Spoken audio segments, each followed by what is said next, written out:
I still remember the night Ebinimi left. The whole village was quiet. The only sound was the river moving in the dark, its waters brushing against the shore. She walked past my hut with nothing but a small bundle in her hands. She did not cry. She did not look back, but I knew her heart was broken.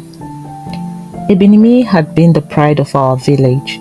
She was kind and beautiful, with skin like smooth mahogany and eyes that shone like the morning sun over the river. Many men wanted her, but she chose Keme, a poor fisherman with nothing but a wooden canoe and a heart full of dreams. I was there when they fell in love. Keme would bring her the freshest fish from his catch, and she would cook for him, laughing as they ate by the fire. They would sit by the river in the evenings, whispering about their future. He promised her a life of happiness, and she believed him.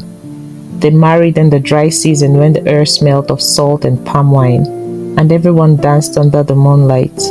They were young, poor, but full of love. For years they were happy. Ebinimi woke up before dawn to prepare food for Keme before he went to the river. She helped older women smoke fish, and in the evenings she waited for her husband to return.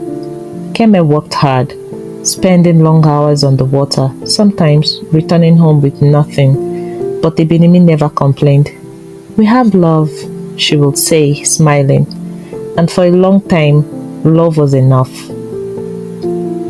Then the river changed their lives. One year, the fish were plenty. Keme discovered a deep part of the river where the biggest fish swam, and he caught more than ever before. He sold them at the market and made money, more than he had ever seen. With the money, he bought a bigger canoe, better nets, and soon traders from the city started doing business with him. He became rich. At first, Ebinimi was happy.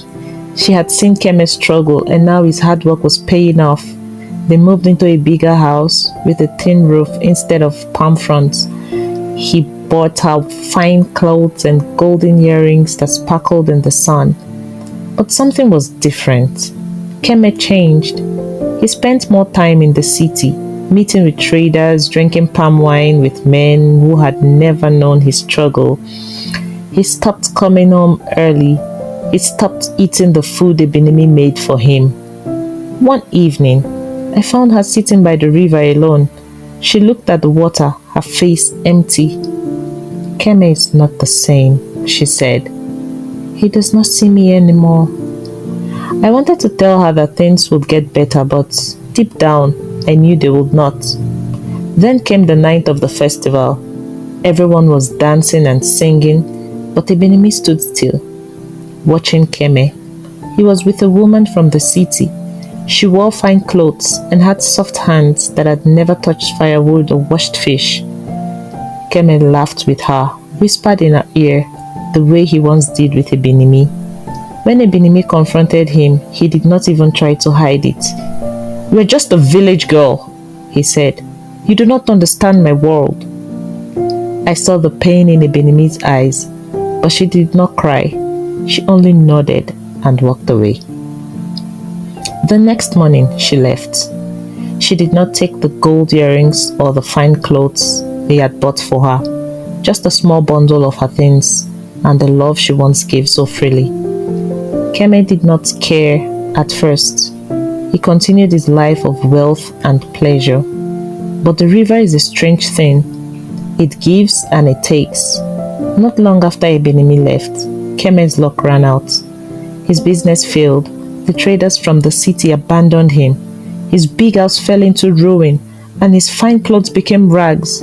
He tried to find Ebinimi to beg her to come back, but she was gone. For months, Keme wandered in the village like a man lost at sea. His laughter was gone. His shoulders slumped under the weight of his mistakes. He often sat by the river, staring into the water as if searching for answers. The same river that had once blessed him had now taken everything away. Meanwhile, Ebinimi had started a new life. She moved to a nearby village where she found work drying fish and helping the women at the market. She lived simply but with peace in her heart. No longer did she wait by the door for a husband who never came home.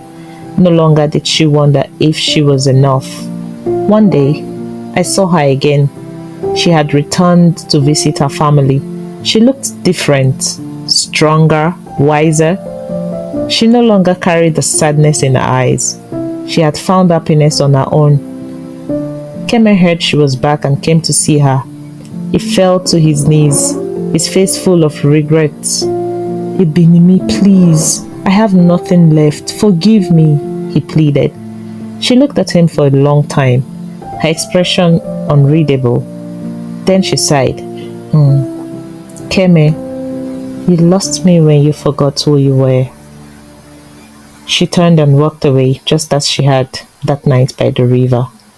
Keme remained on his knees, staring after her. The man who had once had everything now had nothing but regrets. The river had given him wealth, but in the end, it had taken away what mattered the most.